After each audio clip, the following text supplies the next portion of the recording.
నమస్తే అండి. నా పేరు doctor Satish Reddy. Consultant clinical and interventional pulmonologist at Care hospital హైటెక్ సిటీ. సో, మనం వర్షాకాలం స్టార్ట్ అయిందండి. సో, మనకి వర్షాకాలంలో తెలిసి వర్షం వల్ల మనకి రెస్పిరేటరీ ఇన్ఫెక్షన్స్ వైరల్ గానీ, బ్యాక్టీరియల్ గానీ వచ్చే ఛాన్స్ ఎక్కువుంటుంది.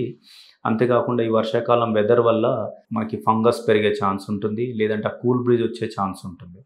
సో, ఎవరైతే ఆల్రెడీ లంగ్ ఇష్యూస్ ఉన్నవాళ్ళు, ఆస్తమా గానీ, సిఓపీడీ గానీ ఉన్నవాళ్ళు వీలైనంత వరకు చాలామంది సమ్మర్ రాగానే సింప్టమ్స్ కంట్రోల్ ఉన్నప్పుడు ఇన్హేలర్ స్టాప్ చేస్తారు. సో, అలా స్టాప్ చేయకుండా మీరు మీ డాక్టర్ గారు ఎలా ప్రిస్క్రైబ్ చేశారో అలా ఇన్హేలర్ కంట్రోల్ చేయడం వల్ల గానీ, లేదు అంటే వెదర్ చల్లగా ఉన్నప్పుడు ఆ వాకింగ్, జాగింగ్ లాంటివి మనం వెళ్ళకుండా ప్రివెంట్ చేసుకోవడం ద్వారా గానీ, లేదంటే తప్పనిసరిలో వెదర్ చల్లగా ఉన్నప్పుడు బయటికి వెళ్ళాల్సి వస్తే మాస్క్ పెట్టుకోవడం ద్వారా గానీ, లేదు అంటే క్రౌడీ ప్లేసెస్‌ని అవాయిడ్ చేయడం ద్వారా గానీ, ఇంట్లో ఎవరికన్నా రెస్పిరేటరీ ఇన్ఫెక్షన్స్ వస్తే వాళ్ళు మిగతా వాళ్ళ నుంచి కొద్దిగా దూరంగా ఉండడం ద్వారా గానీ, మన అదర్స్‌కి రాకుండా ప్రివెంట్ జేసుకోవచ్చు. మనకి ఔట్‌సైడ్ ఫుడ్ వీలైనంత అవాయిడ్ జేయడం ద్వారా గూడా, లేదంటే లేదు ఎవరైతే ఆల్రెడీ లంగ్ ఇష్యూస్ ఉన్నవాళ్ళో, అదర్ హెల్త్ ఇష్యూస్ ఉన్నవాళ్ళు ఈ వ్యాక్సినేషన్ ద్వారా గానీ మనం లంగ్ లంగ్ ప్రాబ్లమ్స్ రాకుండా చూసుకోవచ్చు. వచ్చినా గూడా దాని తీవ్రత తక్కువగా ఉండేలాగా మనకు హెల్ప్ అవుద్ది వ్యాక్సినేషన్ ద్వారా.